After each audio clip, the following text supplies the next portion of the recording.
Hey, I'm Steve Volkers, and I'm with Matt McCollum. And Matt is one of the primo builders in Forest Hills. When we get customers calling us saying, what is the average price per square foot of a new construction in Forest Hills, how would we answer that? How do you answer that?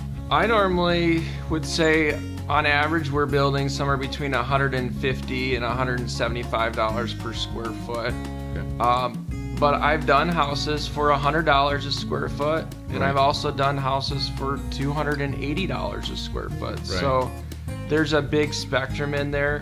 It's really all about the finishes, right? Yeah. And then also the architecture that goes into a house, right? Because I think we've talked about that, and there's architects that are out there which are brilliant, and you love the design, but they've over-architected it, right? They've put too many hip roofs in, they've put too many gables in, right? And so all those things add up, and it just depends on are you comfortable with that, right? And so that house is just going to be more expensive. That has nothing to do with the builder. It actually has just as much to do with either your finishes that you picked it out or your architect that over-designed the house, right?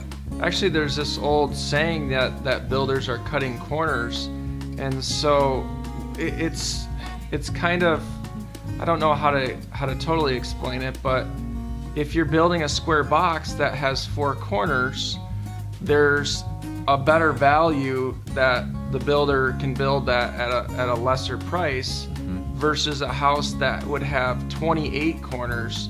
So the cost per square foot is going to increase. So that adage, I like that. Yeah, that adage of cutting corners, it really talks about the design.